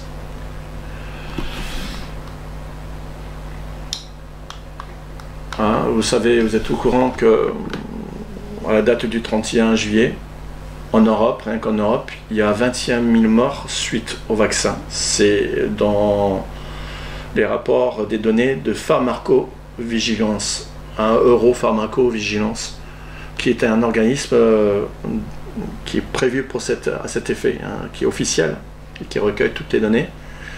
Et cette donnée ne représente que entre 5 et 10% des remontées qu'ils ont. Si vous vous rendez compte, le nombre de morts qu'il y a déjà. Hein, j'avais fait le calcul, je ne sais même plus combien que ça représente. C'est affolant. Pour 5%, ça représentait pas loin de 400 000 déjà. Mais on en entend de plus en plus, et puis ça va venir de plus en plus, ça va être une vraie hécatombe. C'est si vous regardez nos vidéos et tout ce qui est, toutes les choses que j'ai mis sur ma page, mes 2 pages, parce que maintenant j'ai VK aussi, comme je suis très censuré sur Facebook, mais sur Facebook et VK, j'ai beaucoup de ceux qui m'en donnent de partout, et que j'essaie de trier. Je vous invite vraiment de regarder, de vous intéresser. C'est vraiment très, très, très important et très grave ce qui est en train de se passer. C'est pour nous prévenir, pour nous prendre conscience de ces choses et des signes qui sont et qui sont en cours. Voilà. Et puis, n'hésitez pas à mettre de temps en temps un petit pouce. Ça nous fait du bien, vous savez, à ceux qui travaillent dur pour pouvoir mettre ces informations. On va les chercher, et puis on passe beaucoup, beaucoup, beaucoup de temps. Donc, quelques encouragements ne sont pas trop. Voilà, parce que des fois on se dit, quand on voit que 3 personnes qui ont regardé, on se dit mais franchement, est-ce qu'on continue ou pas, quoi? Parce qu'on se pose vraiment des questions, des fois. Voilà, en plus du travail que ça représente. Le 5e jugement, cette fois-ci, divin. Ça va aller plus vite maintenant, parce que on va un petit peu résumé, le jugement des individus membres des nations, hein, qui est un grand jugement, eh bien, c'est dans Matthieu 25, 32, se déroulera dans les 45 jours, des 1335 jours de Daniel 12. Ça, j'en avais déjà parlé, je vous ai expliqué pourquoi ça se passerait là. Je ne peux pas revenir dessus, mais je peux vous dire que c'est dans les 45 jours, des 1335 jours que ça va se passer, c'est-à-dire à la fin des 7 ans, hein, ou dans les 45 jours des 7 ans plus 3 mois, que ça représente à peu près tout ça. Voilà, et donc qu'on retrouve ici au 5e, là. Et donc cet événement précédera l'établissement du royaume sur terre après que Jésus ait mis les pieds sur le mont des Oliviers. Il s'assiera sur son trône pour juger tous les survivants des nations, et donc les survivants de la tribulation, hein, et pour séparer les boucs qui seront directement jetés vivants dans le feu éternel qui a été préparé pour le diable et pour ses anges, alors que les brebis auront le grand privilège d'inaugurer le royaume de Dieu sur terre.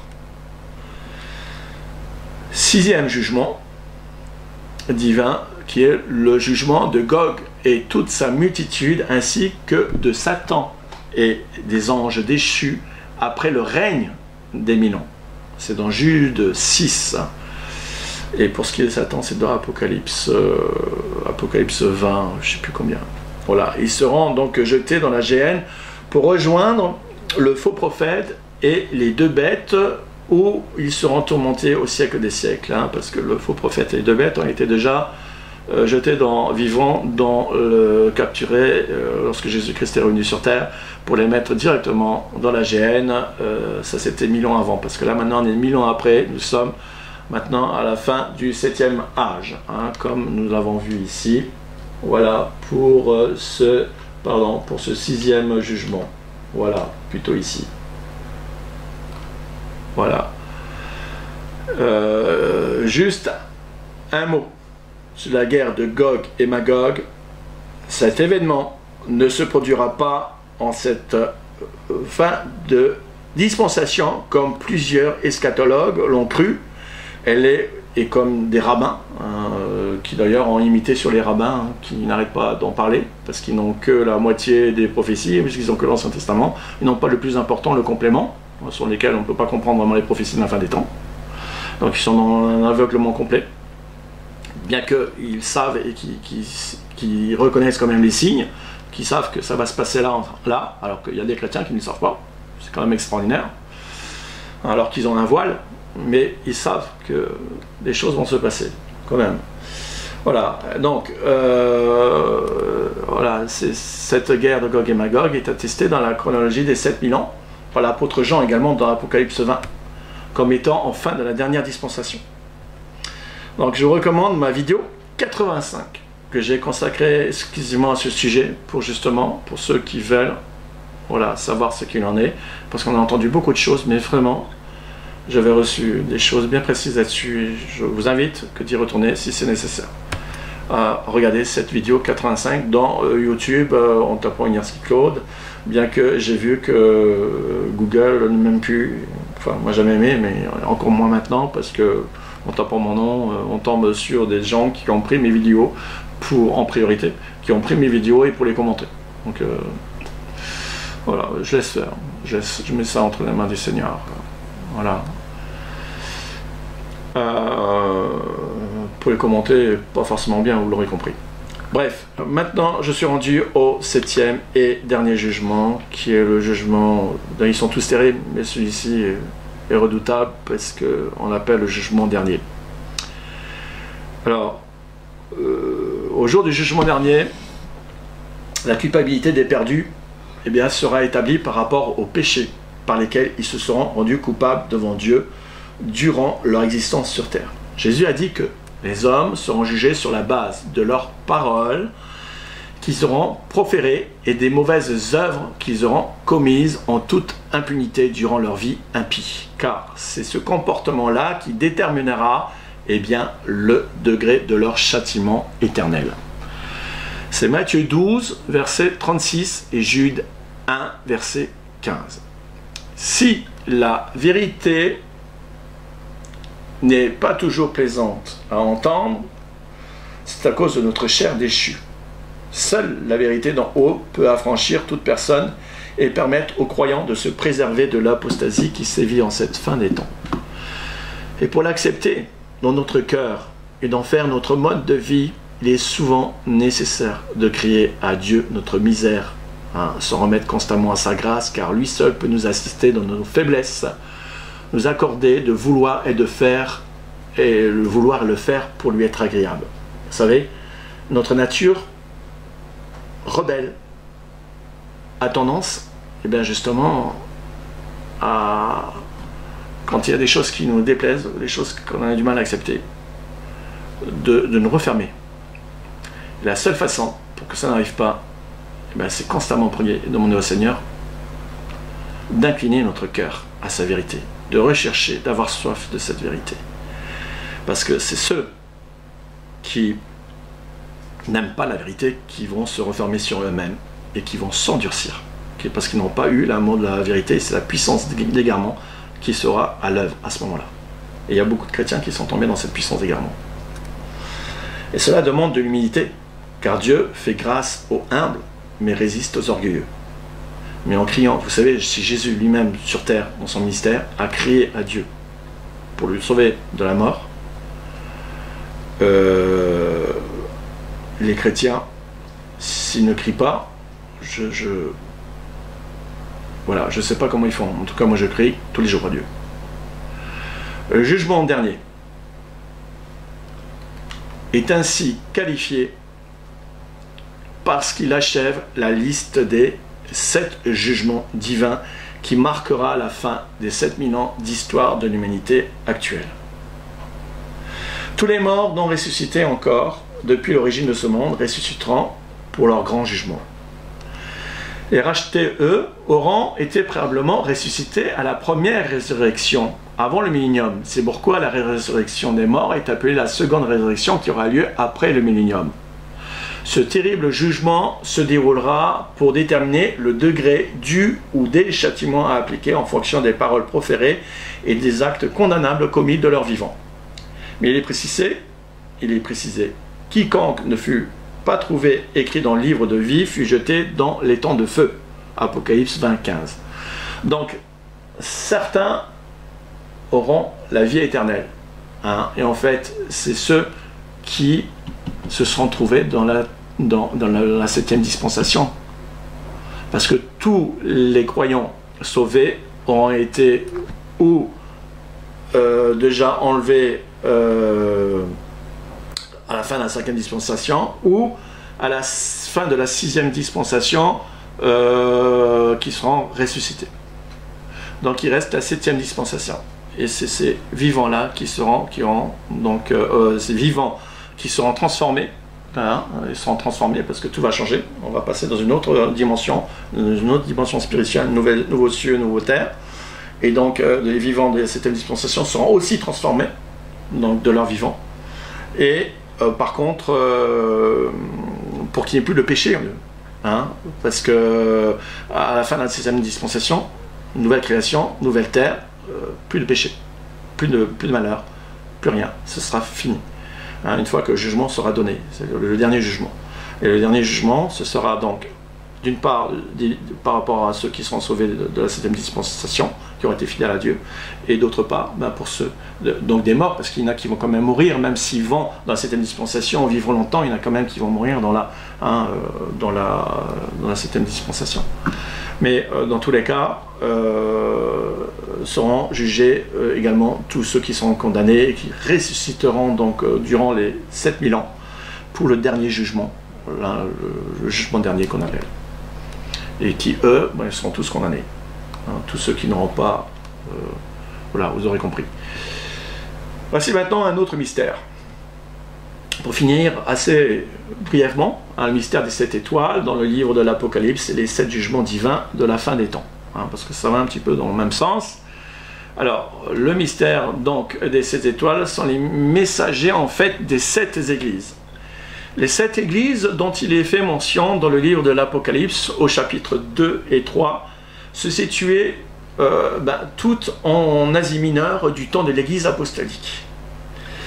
Et elles ont été prises en fait en exemple par le Seigneur parmi toutes celles qui existaient à cette époque-là pour représenter en fait chacune un type particulier dans l'Église, dans l'histoire de l'Église. D'où les messages qui leur sont adressés à au moins 3 niveaux.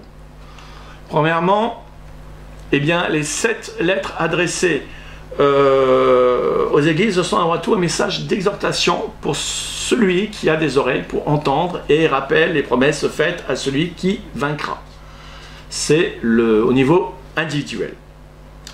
Deuxièmement, elles sont aussi un message d'avertissement destiné autant aux églises de tous les temps qu'aux églises locales actuelles, impliquant tous les chrétiens du monde servant à mettre en lumière leur véritable état spirituel devant Dieu. C'est le niveau des congrégations. Et troisièmement, elles sont également un message prophétique qui décrit donc les différentes phases de l'histoire de la dispensation de l'Église.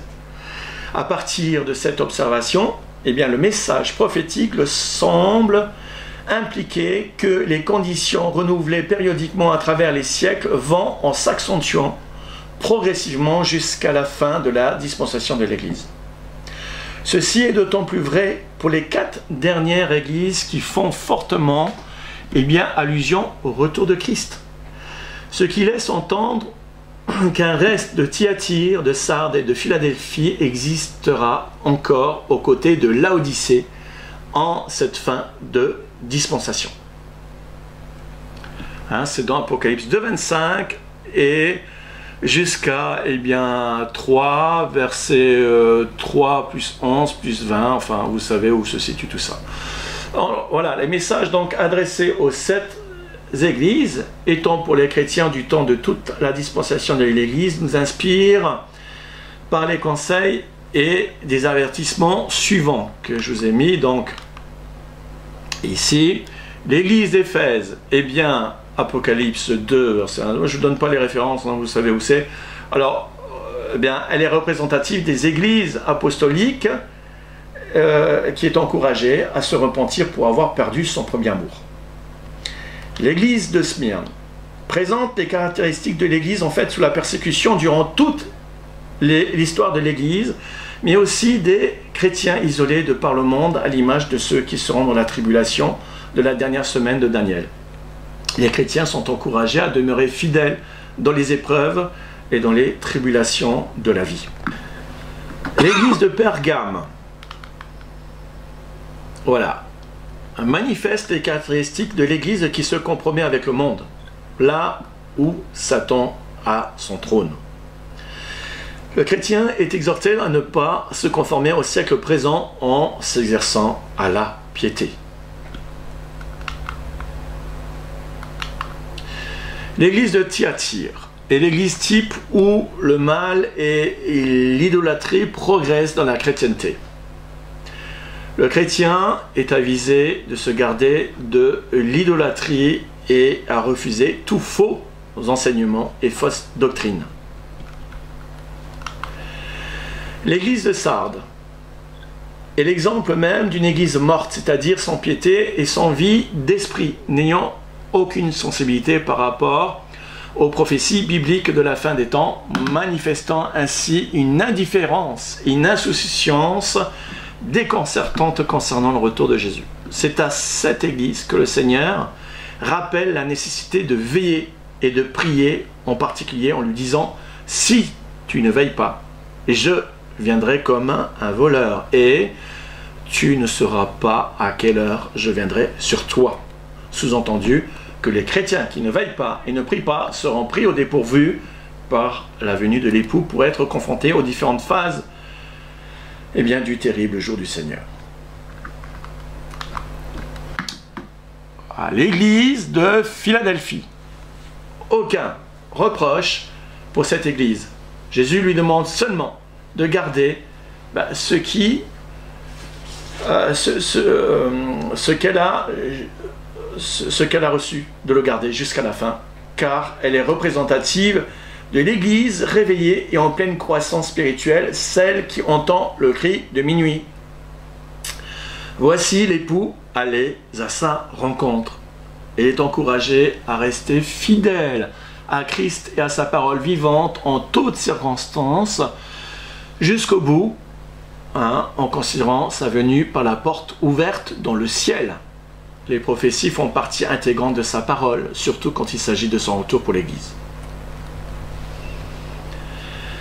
L'Église de Laodicée illustre, elle, voilà, l'étape finale de l'apostasie que l'Église visible connaîtra en cette fin de dispensation, ce qui est précisément le cas de nos jours. Ceci démontre combien nous sommes à la toute fin de cet âge. Tous ceux qui sont tièdes seront vomis de la bouche de Christ à son retour. Que le Seigneur nous aide. Et ils sont donc invités à se repentir en ouvrant leur cœur à Christ pour qu'il demeure le centre de leur vie. Voilà, j'en ai fini. Je suis bien content pour cette vidéo. Dans les prochaines vidéos, nous nous concentrerons sur la chronologie des événements qui sont sur le point d'arriver et qui basculera le monde dans une autre ère. Voilà, l'ère de l'Antichrist, le 6e âge terrible de la dernière semaine de Daniel. Nous commencerons par cette phase, voilà, ici, qui est en fait la phase préliminaire à la dernière semaine de Daniel. Là, ici. C'est une que j'ai appelée la phase transitoire de la préparation du nouvel ordre mondial. Voilà, il y a beaucoup de choses à dire dans toute cette phase. Cette phase de transition prendra peut-être plusieurs vidéos, enfin si j'ai le temps, ou j'essaierai de résumer, car il y a 4 grands événements mondiaux déterminants qui précèdent la dernière semaine de Daniel, que nous étudierons également en détail, si nous sommes encore sur Terre, parce qu'il y a également beaucoup de signes concernant ces événements en question. Voilà. Donc, on en reparlera en temps voulu. Voilà, chers amis, je vous remercie pour votre fidélité et pour votre fidélité au Seigneur. Je vous encourage de tenir ferme et de prier beaucoup, les uns pour les autres, de façon à tenir, de façon à faire face à ce qui est en train d'arriver, et de prier pour ceux qui vont aussi rester. Ne demandez pas au Seigneur, j'en ai déjà vu quelques-uns, pour qu'il puisse rallonger, qu'il puisse encore donner du temps. Il y a 2000 ans que le Seigneur a donné. Il y a 2000 ans. Maintenant, il s'agit pour vous, pour moi, pour nous tous, de nous préparer, par la grâce du Seigneur, à son retour, de faire tout ce qui est possible encore pour sensibiliser les autres. Mais ne demandez pas au Seigneur, au contraire, demandez à ce qu'il raccourcisse au plus vite, ce qu'il vienne au plus vite. L'Église dit, viens Seigneur Jésus. Il ne dit pas, prends ton temps, pour qu'il y en ait d'autres encore sauvés. Plus il y aura de temps, plus les chrétiens risquent de s'assoupir ou de tomber dans l'apostasie. Parce que le monde va devenir tellement, il devient de plus en plus dur. Criez au Seigneur au contraire pour ça. Notre délivrance. Maintenant, c'est notre délivrance. Que le Seigneur vienne. Bien sûr qu'il faut prier aussi pour tous ceux qui vont devoir passer d'abord le cap de la première phase, qui est très dure. Alors, tout le monde va être dans l'angoisse dans le monde. Et puis pour toutes les autres phases, pour que les chrétiens tiennent. Pour que ceux qui vont se convertir tiennent. Pour ceux qui vont être dans la tribulation, tiennent bon, tiennent fidèles au Seigneur. Et on en reparlera encore de ces phases. C'est important. Que le Seigneur vous bénisse abondamment, et qui vous donne la force et la grâce pour tenir, qui vous aide à être de bons témoins, fidèles encore dans ce monde et dans votre famille et partout. Gloire au Seigneur. Merci Seigneur Jésus.